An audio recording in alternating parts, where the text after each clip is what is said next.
But when you go out there looking for him and looking for Photoshops, I don't know whether it is not very useful.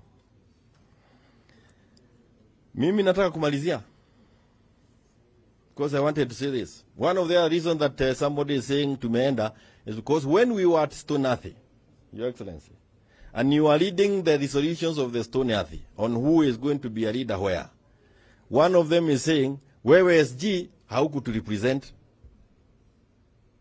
And I've been telling the person, when our leader is speaking, kama sasa atakuja ongea hapa, na wewe usimame pale unaanza kumjibu, hiyo sio kuongea. That is echoing. It is echoing. And it's a lack of decorum. You engage leadership in a structured and well-behaved manner. The issues he was heckling about, we had already talked about them with the leadership and agreed on how we were going to help going forward. But even when you heckle, you make things worse. So there will be very many excuses that will be thrown around. None of them will hold on the wall. We have the two ladies, wonderful ladies here. I mean, this Mheshimiwa, she has come to her mara yake ya kwanza. Na akikuongeza, what is this? You know, if you have been in Punge once, twice, 3 times, na huwezi kuona kwamba hii safari kuna watu wanakudanganya, wewe kuna shida. Na ile safari tunaenda ni mzito kuliko hii ya kukubaliana hapa ati namna gani. So we actually want dedicated people. We are not out to kick people out. But if you choose to go to another party, do it decently. Resign, go, let us have a by-election. Those who want you, let us have them landing you on their ticket. Ukishida ni sawasawa, Kenya bado itaendelea. Lakini sio hii maneno ya kurukaruka, unaenda mguu uko nusu, umetuashia mguu ingine pande hii.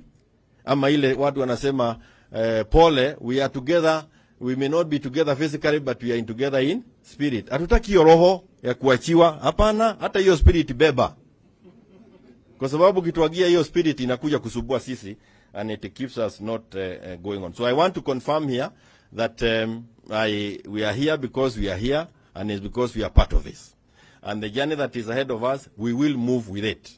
We have, I know there will be other debates that we are going to have. I want to tell you the movement that we have of resisting a steal of our votes that was occasioned within Jubilee zones more than any other requires people, men and women of character, to keep going. This is another battle, just like the one that has been fought many times. Those days when Baba was fighting, alikuwa na watu walikuwa naitwa akina Mwite, Imanyara, Robia, nani mwingine, Koigi, Matiba, hawako sasa. Ladies and gentlemen, tuko, we will fill that gap, and we do not need many. We need the Wajiko. Na Wajiko wako kule chini anapiga sufuria, ako na jaa. Kama wewe umeenda State House umechiba, wachana na wale ambao wako na jaa.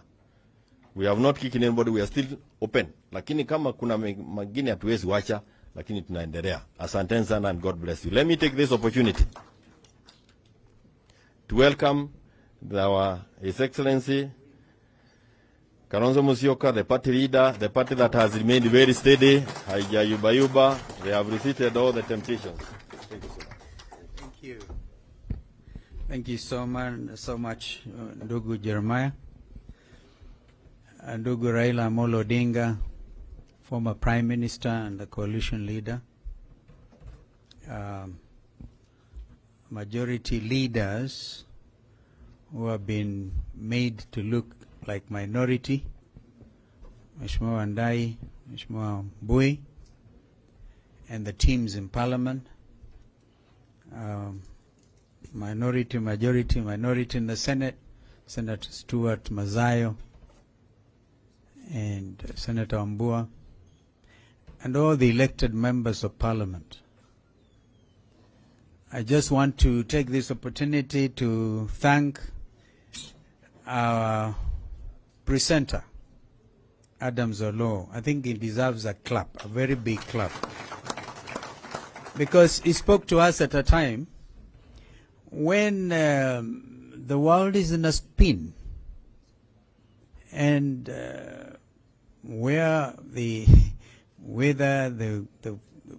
wind bloweth, sometimes you are reminded of some works of art, and those of you who are students of Shakespeare will perhaps, if you have read the book that I once did in Form 5 and I think in Form 6, Hamlet by Shakespeare, where the chief character was contemplating all manner of things. And one of it was a soliloquy. He wanted to commit suicide. And he went something like this: to be or not to be? That is the question. Whether, ladies and gentlemen, it is noble in the heart to suffer the slings of outrageous fortune, or to take arms against a sea of troubles and by opposing end them. That was Hamlet. And another one said, it was him actually went on to say, time is out of joint, oh cursed spite, that I was born to set it right. Time is out of joint. Ladies and gentlemen, honorable members, as we speak, here at Manzoni, over 16,000 people have perished in a deadly earthquake. I think we should just stand. I feel in my heart we should just stand for a minute and remember the people of Syria and the people of Turkey, since unlike many other countries which are sending, we do remember, of course, acknowledge our brother is suffering that disability. I'm sure he's with us, Mheshimiwa Tim. Remember, when I say time is out of joint, remember seeing those children being pulled out of the rubble in Syria. And now the weather is not like in our case here. It's cold, biting cold, minus. And apart from those who have perished, others are going to perish because of lack of the wherewithal. Let's remember them. Thank you so much. And as if that is not enough, here at home, we are suffering reversals of our democratic gains. And whoever thought of calling for this retreat, I want to thank the leadership of our coalition and parliament, because they thought right. Straight from your 2 weeks in Mombasa, was it? And I must congratulate Engineer Zambia, Honorable Kimilu. I just got information today that Wiper members from Makueni were actually received invitation to go to State House. I don't know why they're so selective. Yeah, just heard that. And they declined. Politely. Because you can send very powerful messages very politely.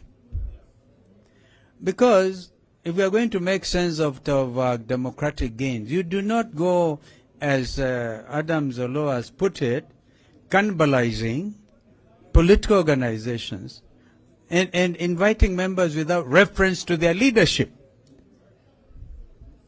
It is unthinkable. Therefore, I saw others saying that Wiper is going to State House after our colleagues. I haven't heard anybody saying they're going there. I must thank the member for Mwingi Central, Gideon Mulungi. I'll give him, I'm just an example.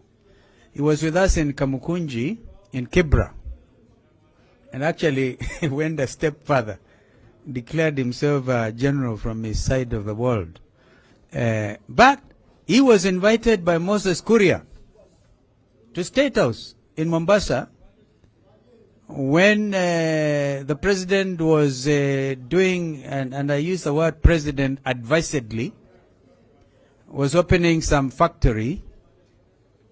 And so, because there's coal in Mwingi Central, a lot of coal deposits, he was someone to go and explain why him, and I don't know why they left Irene Kasalu, the county women rep for Kitui, because I know she has been in the forefront in opposing coal mining in that area because of the current climate change arrangements all over.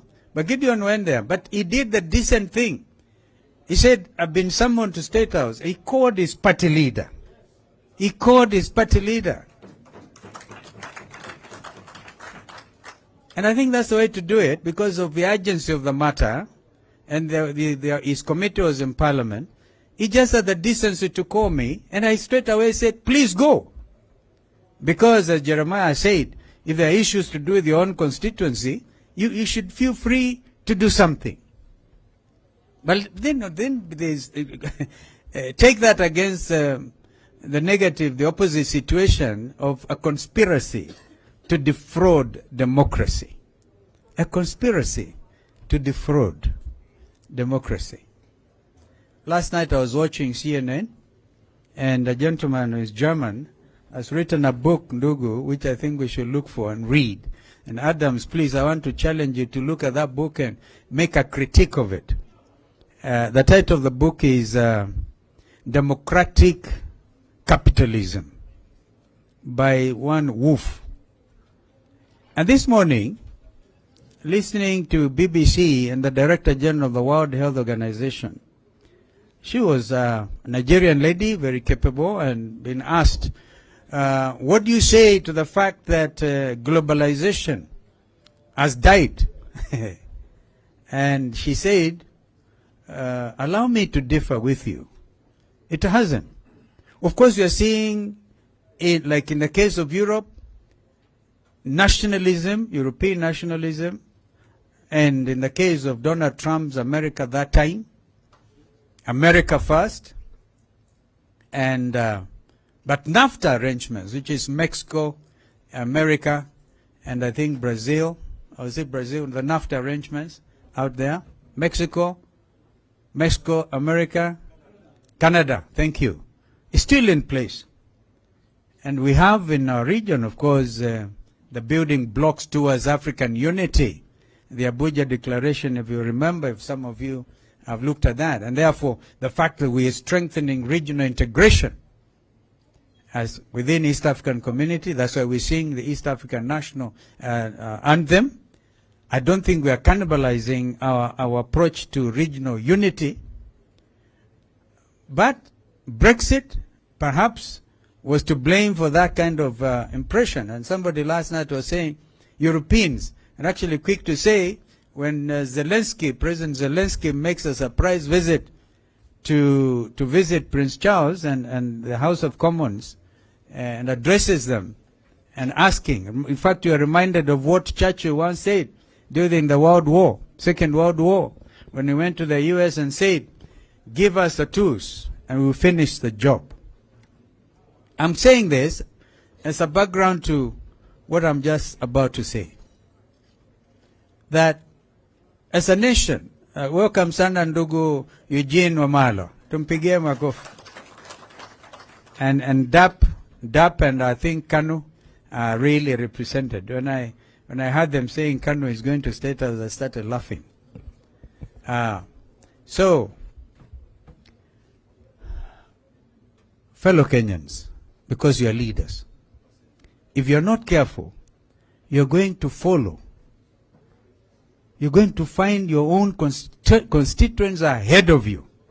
And that's where they are. We saw that in Jacaranda. I saw that in Kibra. You're most likely going to see that in Mavoko tomorrow. And therefore, as a leader, you need to ask your question. Do you want to lead or you want to be led by your own people?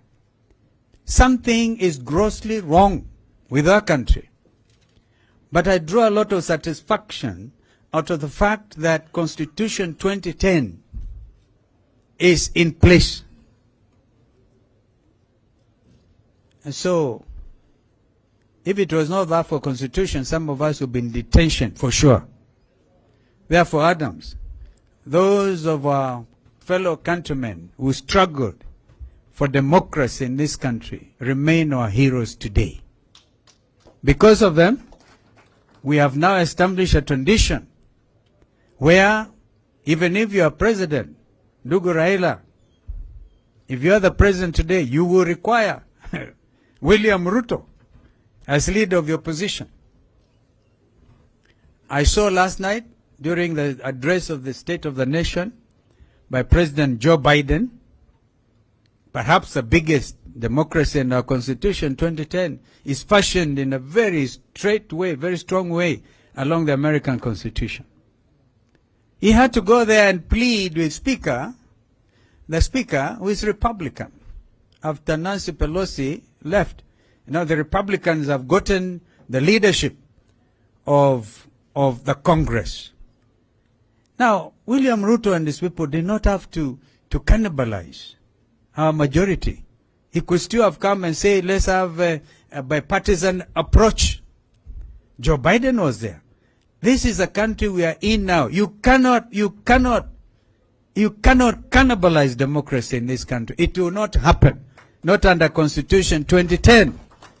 Therefore, I just want to encourage us to be very strong and very focused. Very strong and very focused. I heard Wandai say that even if you are left 50 of you or 2 or 1, I think it's Junet who said even if it's 1, you are still the majority. This is the minority. But this is a team. Ladies and gentlemen, I want to encourage all of us tomorrow to toke namna hii, tuende Mavoko, this will be a rally enough. Because as I told you, if you don't do that, if you don't decide in your own mind and your own spirit that you want to be part of the action, please do not blame your constituents when after 4 years or thereabouts, they throw you out. Do you think these people who went to State House today, the ones who went the other day, if there's an election to be called, would they really? Poor Jalango. In fact, I was looking for him. I'm still going to look for Jalango. Because he was here. We must also exercise tolerance. When somebody wants to say sorry, don't throw them out. I see that is a point of departure. I will not withdraw my remarks. I will not withdraw my remarks. But imagine the state of mind poor Jalango is in. Because Kibra now is his hostile ground. You know, you are supposed to enjoy your tour of duty as an MP for your constituency. Let me tell you, I must congratulate our brother Tim Wanyonyi, and I'll tell you why. His brother is Speaker of the National Assembly, but he is elected on an ODM ticket in Nairobi, and he's here, and he's not afraid. If anybody was to go to State House, surely Tim Wanyonyi should have been leading them. Because the Speaker is there. my brother who forgot his struggling brother when we were eating tear gas with him and Tinga. My friends, time is extremely of the essence. What you decide to do out of Manzoni today and tomorrow may shape your future positive progression in elective politics. And don't say you are nominated, because even then you may want to run at some stage. So I want to thank all of you for standing firm. This is a time to stand very firm and stand up and be counted. An opportunity like this is very rare, where leadership is expected of you. Please do not allow so that it will be said the 13th Parliament was the Parliament that brought down the democratic gains that this country had made. So, mimi sitaki kuongea sana because I just wanted to share those thoughts And before I invite my brother Eugene to come and greet you, and so, you know, this was your retreat, actually.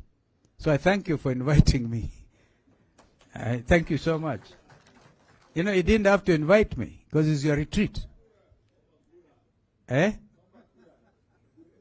Nani anaomba kura?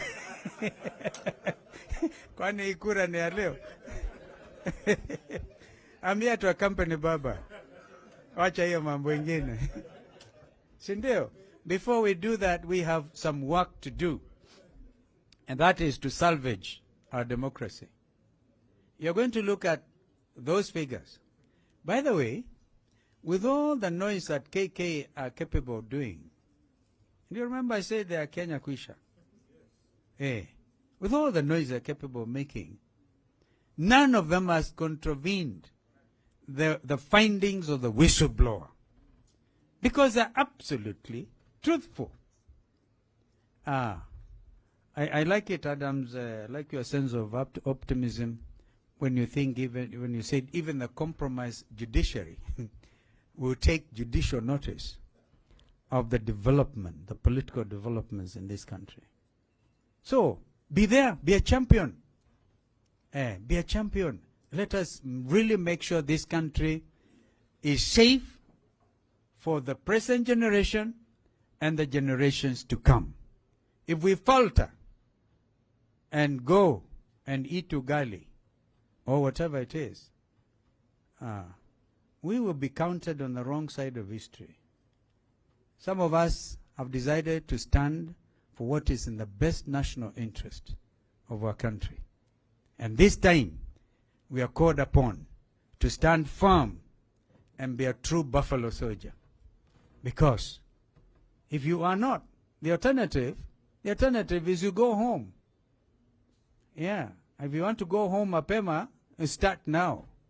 But I'm quite sure you now know, even in your heart, in your own mind and heart, I'm sure you remember, you can feel that all is not well with our country. And the people themselves are crying out. The confusion in the education sector, real confusion. People think high cost of living is global. No. But we had an opportunity when former President Uhuru had to negotiate tough with the IMF executive director, whatever the title is, to say, please allow, my people are going to perish. We want these subsidies in fuel, yeah, so that we at least can manage to get around. But for anybody to jump up and say, oh, it is a world problem. No, no, no. Therefore, stand and dig in for sovereignty of this nation. Because it's a very important nation in the world. Even if you are to look at the biblical teachings and see what happened when and wherever, and then the spiritual dimensions of where we are, even the remnant of the church is beginning to stand up. What was the remnant of the church? Because the church stood compromised, are beginning to say, wait a minute, all seems to have gone wrong. Ladies and gentlemen, welcome Ndugu Eugene Wamalwa.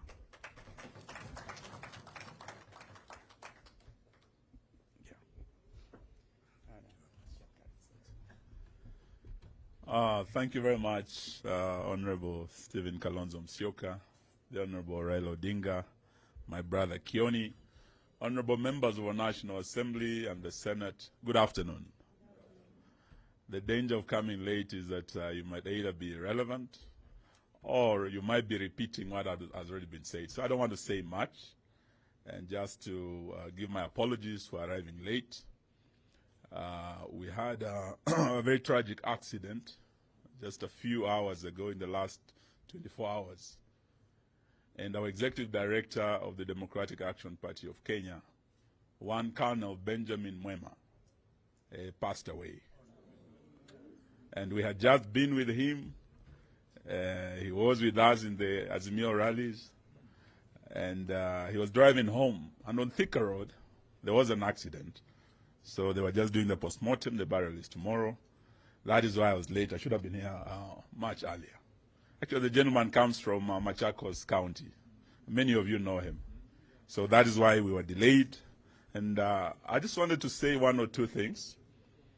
As you resume, because we know that after this retreat, you'll be going to Parliament, there are a few things that are coming before you.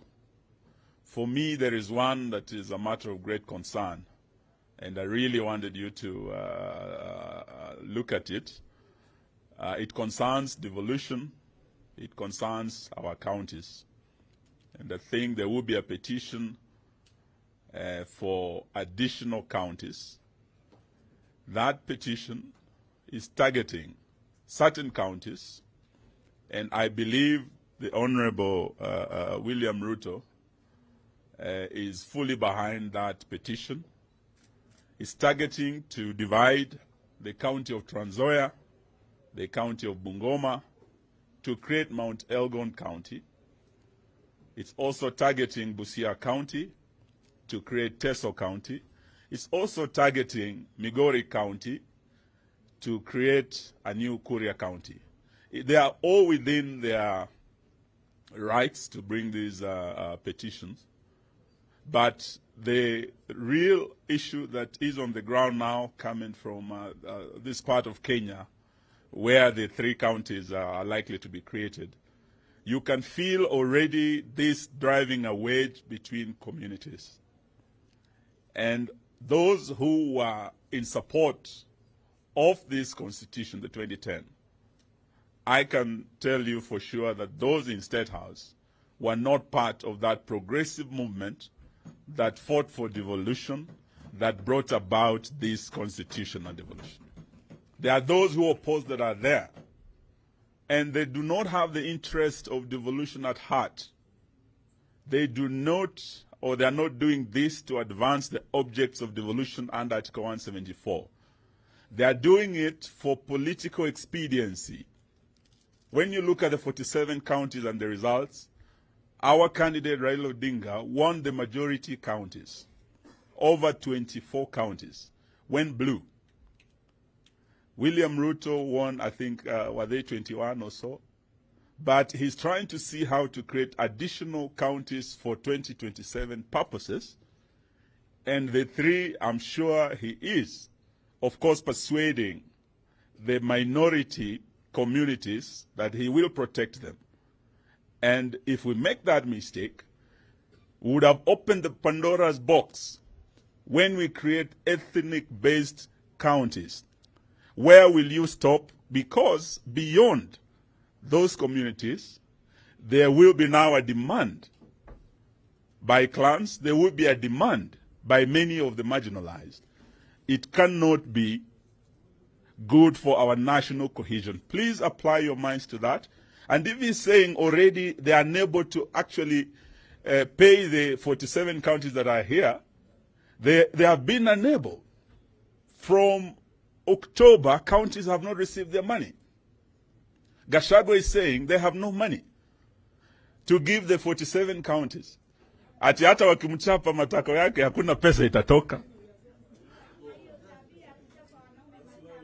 Yes, so I'm told there's a likely impeachment.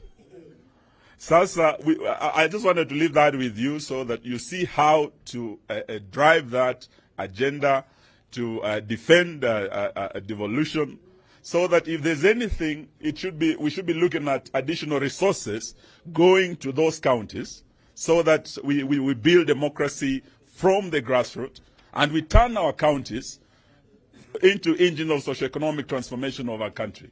If we are talking, they really believe in bottom-up, devolution is the real bottom-up, and that is where the focus should be. Sitaki niseme mengi kuliko hapo. I just want to wish you well, but to also tell you that what is happening now reminds us of the dark KANU days. We went to a function in Kibra. By the time we were leaving that rally, because some of us have been seen very committed on this side, we have been targeted. You've heard about what happened to my brother Matiang'i last night, and Baba, we must really thank you for being there for him. In fact, I want, after we finish, I want you to know my house in case it happens to me also, please. Because I'm told there's a list. Those of us who are ministers in Uhuru's government, who are close to Uhuru, they are not just targeting Uhuru, they are targeting us as well. Maybe you might not know this, Baba, but having been a defense minister, I had about 4 security officers.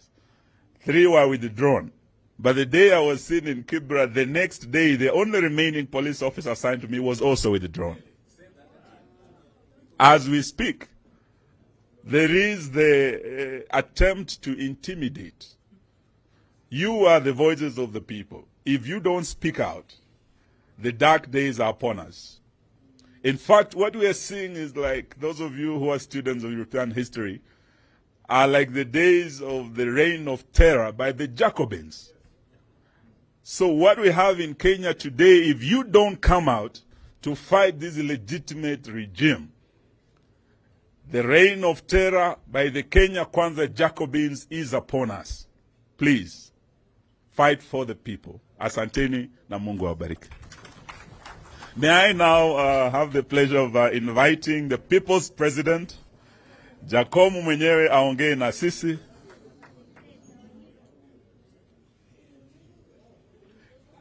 Karibu, karibu, Your Excellency.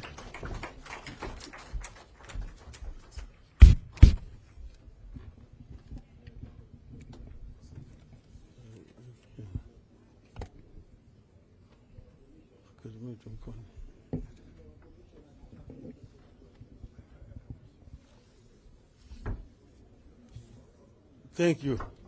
You may be seated. The reason I'm asking you to sit down is because I want to ask you to stand up for 1 minute to observe a silence in honor of the late Minister for Education, Mr. Professor Magoha.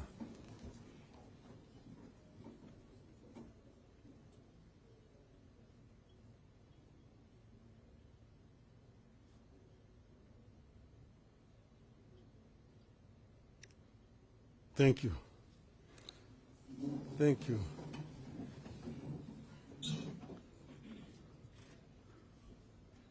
Wajumbe wa Azimio, hamjambo?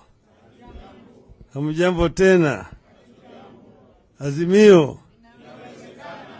Azimio? Azimio? Asanteni sana. I am very delighted to have opportunity to talk to our members of parliament at this moment in time. Now, I have some notes which I put together that I want to refer to first, and then after that I'm going to talk to you from my heart. But I was saying here that we meet at a strange time in the country. It's also a trying time. At the start of this regime, we did not only warn about its illegitimacy, we also warned that there's real risk of the country going back to the old order. The old gains we have made over the years completely rolled back. It has come too soon. Kenya is clearly on the path to the past. So when people talk of crisis, the crisis is not in Azimio or in this meeting. The crisis is out there with the legitimate Kenya Kwanza regime and the heavy yoke the regime is putting on the people of Kenya.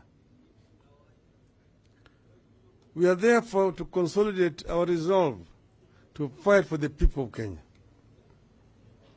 We have a choice that we have to make going into the coming weeks and months.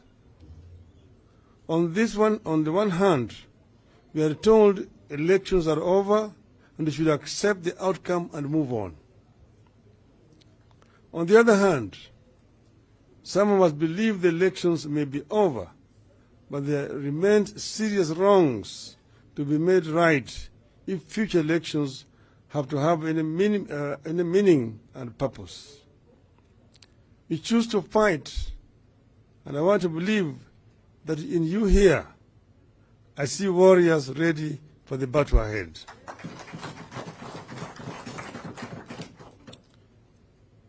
There are many freedoms we have to fight for on behalf of Kenyans. Today, I want to interest you in just two. One is the two freedoms we have to prioritize. The two are the ones which we want to prioritize in this period. First, there is social and economic freedom of the people of Kenya. Kenyans are hurting. They demand and deserve economic justice. Secondly, electoral freedom. The electoral justice that will ensure the votes the people of Kenya cast during elections are counted and are respected. We believe that social and economic justice goes hand in hand with the struggle for electoral justice. They care about statistics. How much money has been collected in taxes? How much loan the people have taken? The percentage at which the economy is growing.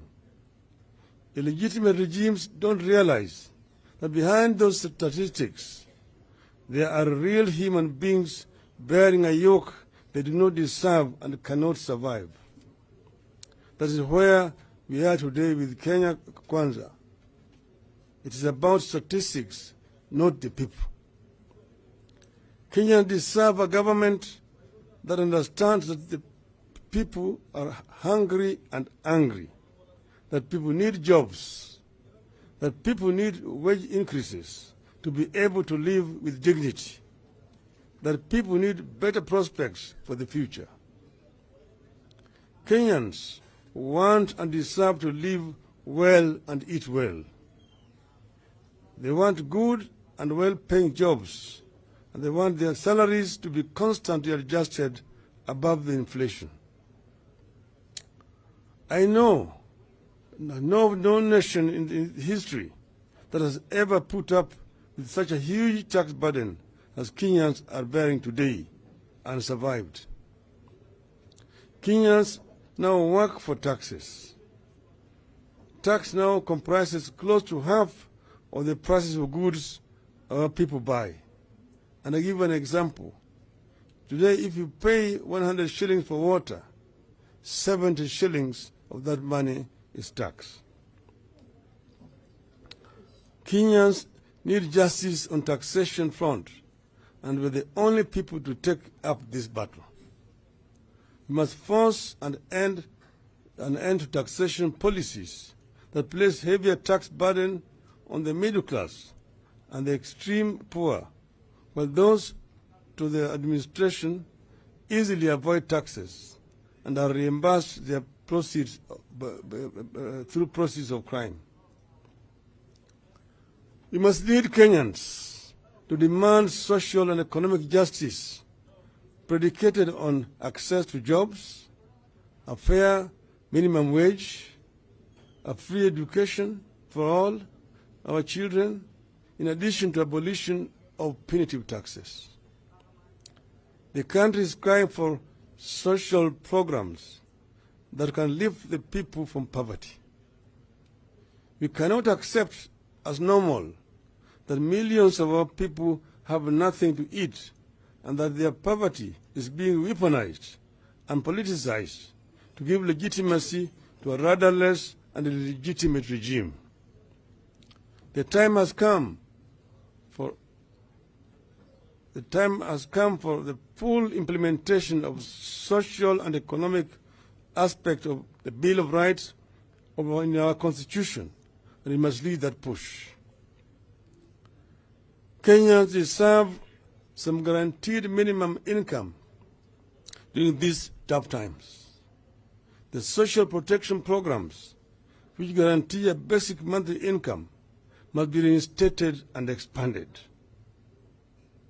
In our push for social and economic justice, for the people of Kenya, we must also strongly oppose plans to sell off state-run parastatals and ensure these entities serve the public good rather than lining the pockets of individuals in government. With regard to electoral justice, we must return this country to the ideal that the government is beholden to the people, that it has no other source of power except the people. The people express their preferences through the ballot, and that the preferences made at the ballot must be respected. As I have said before, Kenya has become a laboratory for bad election practices that others borrow around the continent. An organized elite keen to protect narrow selfish interests has forged strategic alliances and captured strategic systems and institutions with the sole purpose of subverting the substance of elections. As a result, the majority is at the mercy of the minority with regard to free, fair, transparent, and credible elections. People wake up at dawn, stand in long queues to cast their ballots, but they end up with the results that indicate their votes were not counted and did not count. Economic and electoral justice must be seen to be intertwined. We must pursue them with the resolve, the courage, the sense of urgency, and the faith that they deserve, and we must do it now. Soon it will be too late. I'll finish those notes.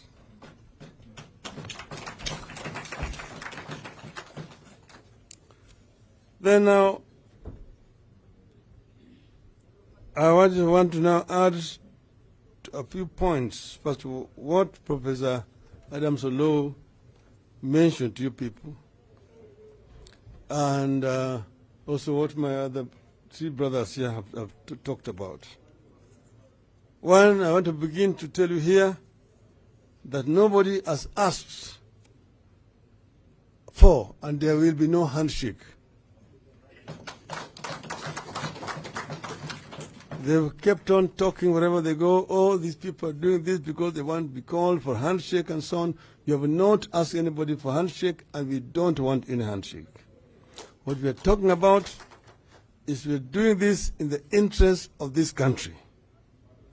In the last elections, we negotiated with Honorable Uhuru Kenyatta, and what we agreed on was put in a memorandum of understanding, which we made public on the day of the handshake. And that is what informed the decision to set up a task force which came up with the BBI. That was the basis of the handshake. We then, as the opposition, never had any position in government. We did not even appoint a CAS, not even a minister. So there's been a propaganda which has been spread by this team of Kenya Kwisha that we were responsible for the problems within Jubilee government. We never had a say in the Jubilee government. We never had anybody appointed even as a head of parastatal in the Jubilee government. Not even a permanent secretary in the Jubilee government. We have never had. They are the ones who are in government, the ones who are living there, earning a salary, having protection of security and so on, and yet they come out to the government and saying that the government had failed. If it failed, they were part and parcel of that failure, not us. Now, those who have spoken before have given you historical background to political development in our country from independence to where we are. We had a multi-party system at independence. We had KANU and KADU and APP. Eventually, KADU and APP dissolved and joined KANU.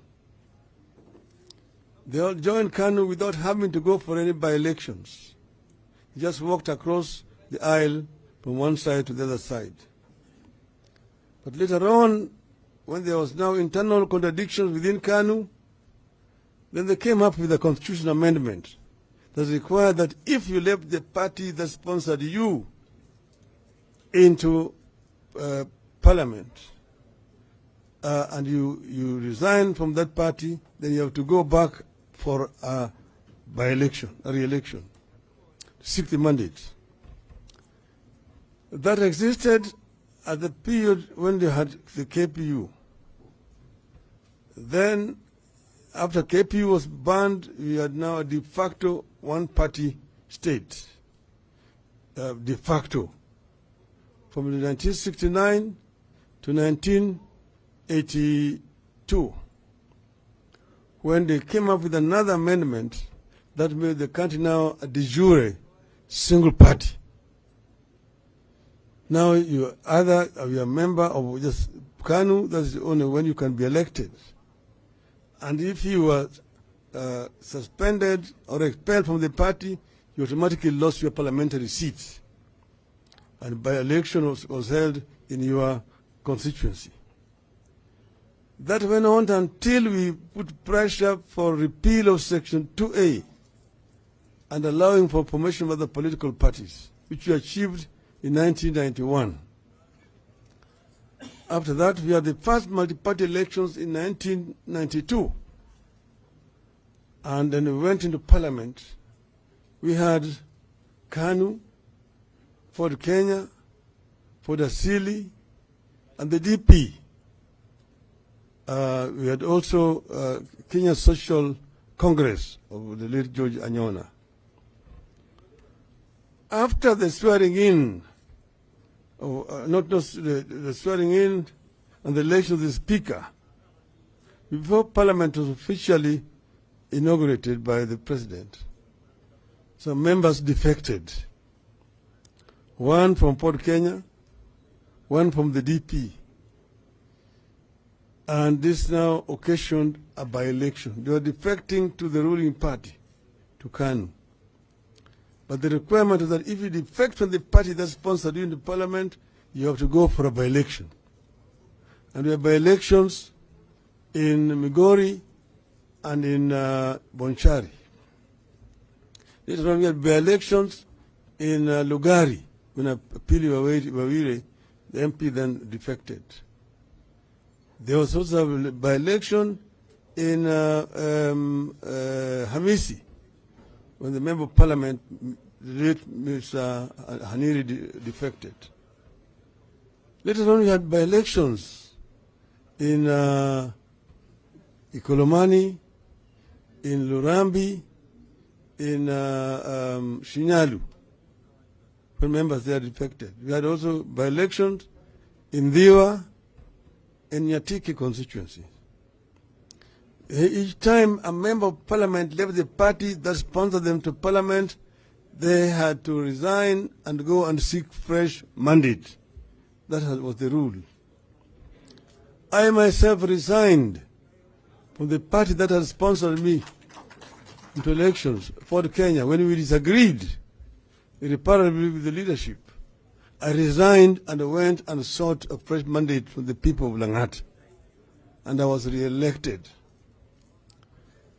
This was the situation during all that period of time until now we came to 2010 Constitution. The 2010 Constitution now created a presidential system of government. But all the same, it says clearly that Kenya is a multi-party democracy. Kenya is a multi-party democracy. A multi-party democracy, mature multi-party democracies, there's nothing like defection. US, you see a situation like the last time, there was only one member difference between the Republicans and the Democrats. But the situation where a member of a Democrat would defect to go and join Republicans is unthinkable. Very few cases in history. It will not work. In the UK, it's unthinkable that a member of the Labour Party will defect and join the Tories. It does not happen. It does not happen. You are elected on this party's mandate and you remain the member of that party unless you are expelled from the party. Remain a member of the party. In the German parliament, the same. You are a Christian Democrat, a Christian Socialist, you are a Social Democrat, and so on and so forth. This is the direction we must go in this country. We have had coalitions, a pre-election coalition because of the presidential nature of our system here. But you are elected as a member of a party which is a member of a coalition. A member of a party which is a member of the coalition, the party should not actually resign, it should not leave the coalition. That's because as you're going to the people, you are going with a mandate, you are going with the manifesto of the coalition. And you are being elected on the basis of the manifesto of that party. This is very cheap and principled for a political party to say, after the elections, you're now resigning and now going to join another coalition, the one actually you ran against. That is political prostitution. No basis at all. On what basis did UDM resign from Azimio to go the other side, even before the speaker had been elected, even before members had been sworn in? What was it that was now more attractive in Kenya Kwanza than in Azimio? Merely because of political expediency. Political prostitution is something that must stand condemned by all civilized Kenyans. Then now the so-called Kenya Kwanza is being proud that they are majority.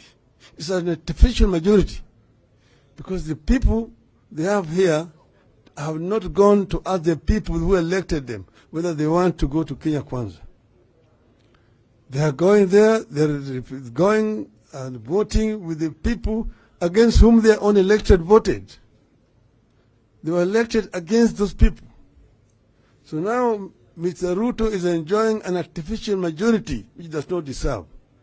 And therefore we do not respect any laws that are passed by that artificial majority.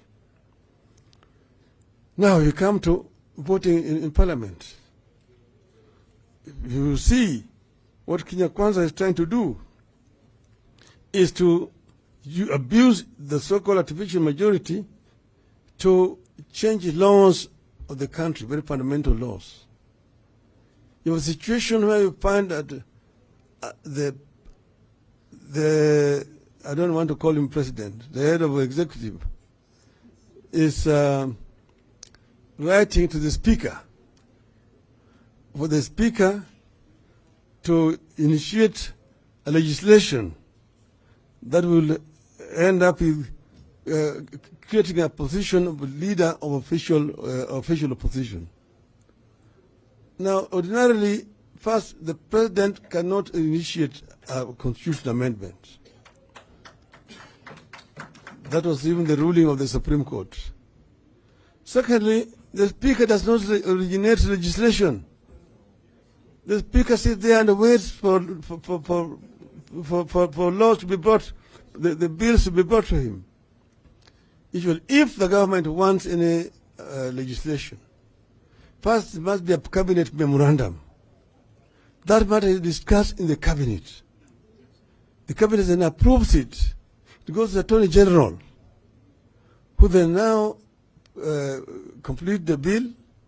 The draft bill which is passed by the cabinet is then given to the leader majority, who now comes and tables it before the House. That is how the civilized parliament work.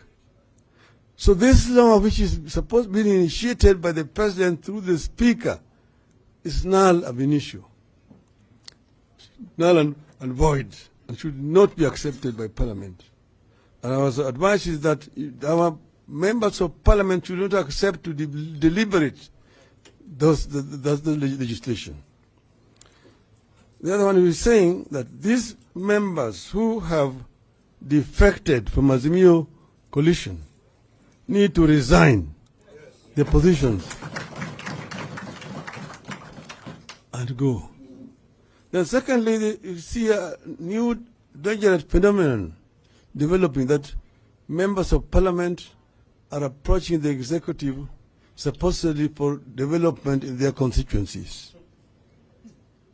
Under our current constitutional dispensation, the resources are being actually allocated by Parliament. Parliament is the one that the executive comes with a budget proposal to Parliament. Parliament looks at those budget proposals and then agrees on how to allocate resources. So the days when members of Parliament used to go and see Mtukufu Rais Nyayo, ati ulituahidia sisi utaleta mradi ya maji hapa, utajenga low cost housing hii hapa, barabara hii itatengenezwa, kwenda piga magoti chini kwa rais alete maendeleo, imekwisha. That era is gone. You don't need. If you want to go and see Mr. President as a person of merit in State House, go. But if you want to go and talk about issues that affect the party, then you must be given permission by the party before you go to see the president. What you see, these people must be seen for what they are, traitors in the cause of a revolution. We are in the course of a very serious issue. What we have through here is the course to bring the people of Kenya at the center of development of our country, and also to get electoral justice. They have said these people are not fair losers. But I want to tell you, and they're saying, oh, Baba had allowed people to go and meet with the president here and there. Now he's saying he does not recognize the government. No, what I've said, I never said that I was recognizing the government even at that time. But that was a time also before the whistleblower came out with a glaring evidence, which we also had ourselves. That evidence was available to us. But the whistleblower came out as an insider and came out with irrefutable evidence of the rigging of the elections. That information which is there, I want to invite you to know, is information that is verifiable. We had ourselves also hired an expert from outside the country. You will remember we were in the Supreme Court. And the Supreme Court, our lawyers demanded that we be allowed access to the server so that we can be able to get authentic information. The Supreme Court said they agreed, but the collusion of one of the judges who was in charge of the ICT, the registrar did not allow our people access to the server. Our experts were there. A letter came from the company that was offering providing the services, Smartmatics, saying that they cannot allow access to the server because that will infringe on their proprietary rights. Here is a company hired by the government, paid to provide the technical services for the country. And there's a dispute over the results. And one of the parties to the dispute is asking to be allowed access to the server, so because that is where the information went. And the company is refusing to allow us access to the server. And then later on, the Supreme Court comes out and saying, we do not have a case. Now, I think it is important for me to point out to the members here, the structure that was in place on the 9th of August, when Kenyan people went to vote. That structure you had what you call the Kim system. The voters were being identified biometrically. And after they've been identified, they're being given ballot papers to go and cast. At the end of the day, these ballot papers were being counted And after they've been counted, then the presiding officer at the polling station would enter them in a form that they call Form 34A. That 34A will be completed. Then the presiding officer would sign, and then the agent would countersign. Then the presiding officer would announce the results publicly, and then he would scan those results and press a button to transmit to the server. Then he would paste a copy of the results in a wall somewhere. Then he would go with that Form 34A to the tallying center, constituency tallying center, where there's a returning officer. The presiding officer will come with Form 34A there. And the returning officer will receive 34As. And then it would be added. This is now on Form 34B. They will be added, and after they will be added, you will sign with this ID number, telephone number. Then the agent of the parties will countersign. Then he will stamp the IB stamp. Then he will announce the results. And then he will again scan and transmit. Those are the results which are authentic. Now, the information available in the whistleblower's report there has authentic, original results from 245 constituencies. Original, with the IEBC stamp, with the signature of the returning officers, countersigned by party agents, with then ID numbers and their telephone numbers. And there is a barcode also there. That barcode, if you scan, tells you the location, the date, the time when that transmission was done. It cannot be copied. It's authentic. So I want you to know that the report in the IBC whistleblower is authentic report. Authentic information. It shows that at 245 constituencies, Mr. William Ruto got 4.6 million votes, and we got 7.1 million votes. If you add the 45 which were not transmitted electronically, where the returning officers came with the physical forms to IBC Center at Bomas. If you take those results and now add up 245 plus 45, that's 290 constituencies, plus the diaspora, then Mr. William Ruto gets 5.9 million votes, and we get 8.1 million votes, a difference of 2.2 million votes. That is authentic, cannot be denied, cannot be contradicted. The IBC cannot contradict it. They're just now saying somebody must have probably get crashed in there and got information. That's the investigation they're doing. But they will not come out and say this is not authentic information. And that's why we're saying, if you're denying, let us have an independent institution like the Commonwealth or the AU to come and access the server and audit it. Audit of the server. But on the basis of that information, we are saying, it's not that we are lamenting. If this matter is not rectified, what would be the reason for Kenya to wake up again in 2027 to go to an election?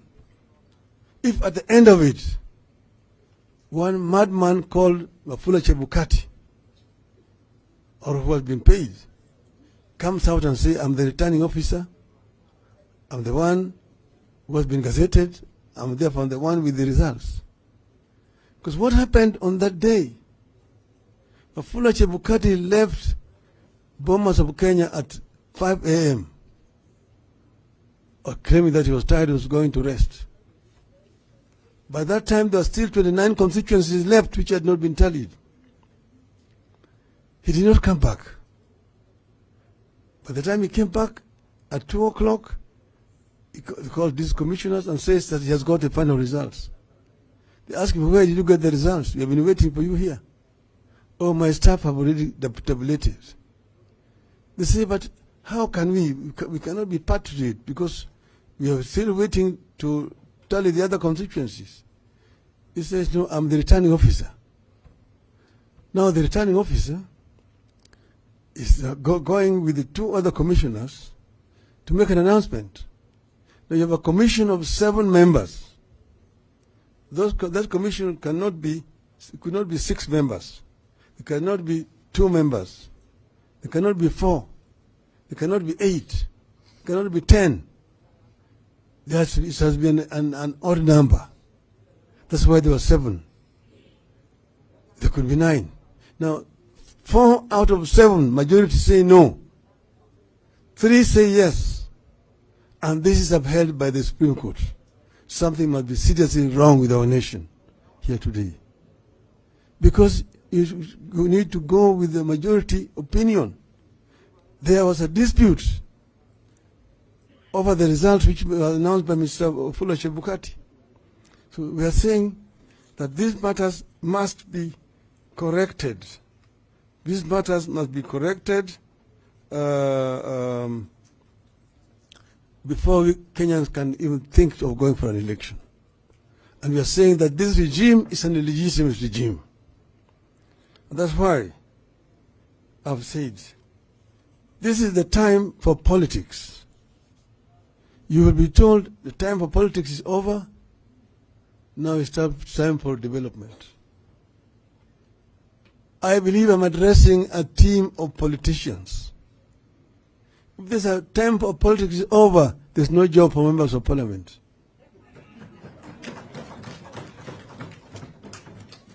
Because that's what you're doing, that's what you're paid for. You're politicians. That's why you're in parliament. And politics and development are intertwined. Politics and development are intertwined like 2 mating dogs.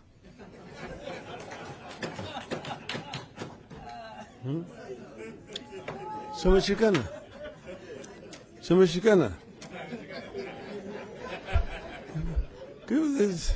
This is what you're paid for. You're paid to politic. You're paid to politic. You cannot. If the time for politics is over, then close parliament, and let the bureaucrats continue doing the development. The work of politicians is to politic, and politics is development. And that's why there's no need for politicians to go and beg the executive for development. That is the right of the people of Kenya. People of Kenya pay taxes. They pay taxes, and that's why it should not be like as if it is a generosity of the president that you're going to get roads. That because of the president is considerate, you're going to get water. You're going to get health centers. You're going to get affordable housing scheme. That is why you go to national government with a clear mandate, and you also have county government with a clear mandate. And our party, our movement must be seen to be defending devolution. Devolution is an outcome of a very lengthy process. And there are very many people who opposed devolution. They didn't want it. So we must insist. These people had said that we are going to go to 35%. Now they're not even able to give 15%. So Parliament, both Senate and the National Assembly, must stand up and defend the county government. They say they're wanting 480 billion. That is what the minimum 425 billion. That must be given because that is what has also been approved by the commission. So therefore, want to finish by saying we are having barazas with the people, consultative barazas, people's barazas, which will help us to actually articulate the views of the people. We must have this, we must continue to have these barazas. These barazas will help us to sensitize our people of their democratic rights, which has been stolen. These people know that they stole elections, and they want to rule you as if they won elections. And they want to turn this country into a single-party dictatorship. So the parties will have no voice in parliament.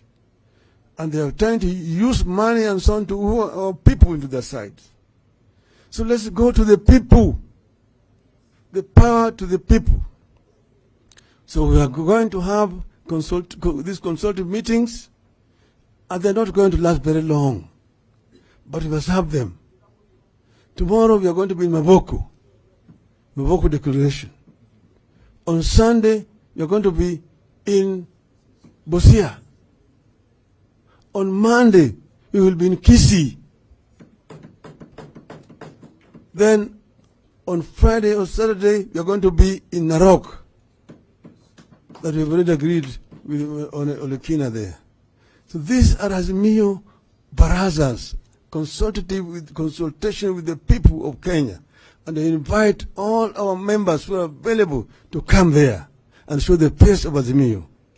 Azimio must bring the change that this country very badly requires.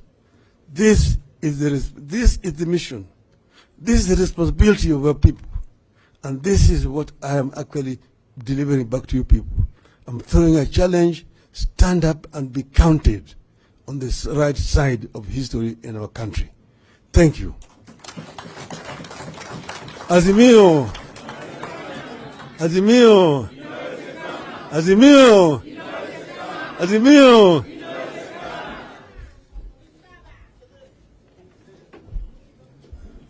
Can we give Baba a round of applause that he surely deserves? Let's just be seated for a few minutes. Just 1 minute. Kidogo tu, Honorable Wanjala. Just 1 second. Some housekeeping issues. We are doing well so far. And as you know, we are here until tomorrow. Okay? But we don't intend to have this program running into the night. We shall finish it before the nightfall. Definitely. Then we proceed for a cocktail dinner.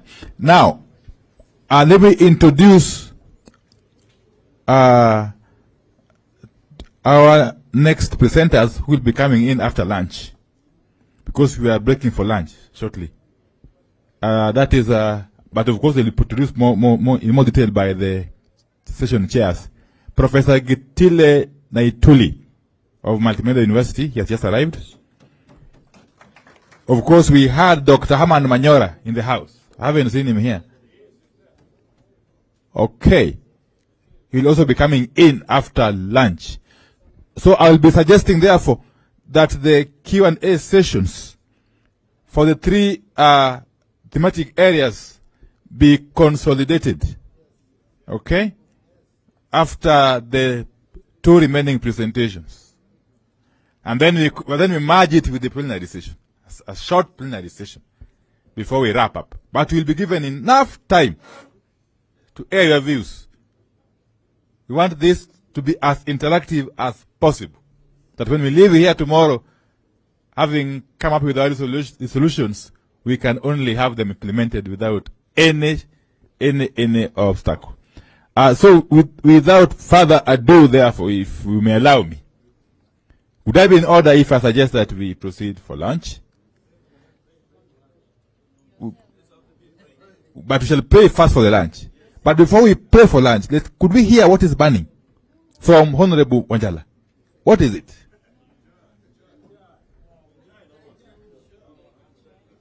Yes, proceed, Honorable Wanjala.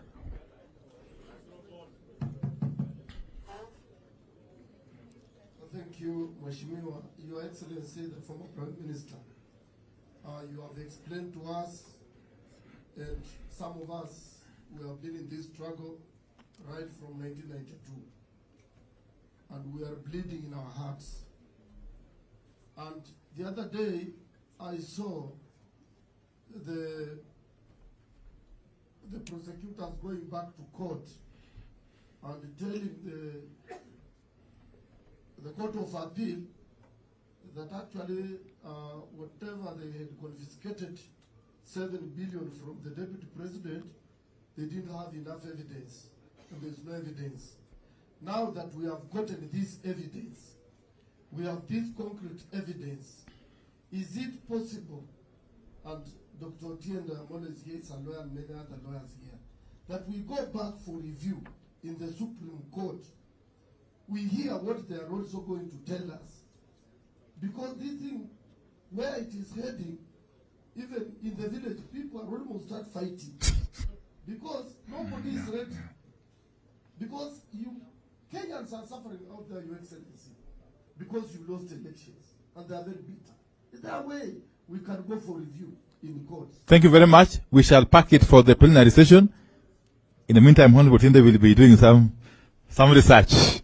I don't think he needs to do that anyway. He has it in his head. So can you therefore proceed? But before we do so, those of us who do not have the lunch or meal vouchers, please get them from this lady, Isabel Gitinchi.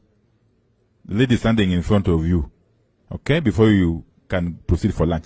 We shall live in an orderly manner. There is enough lunch for every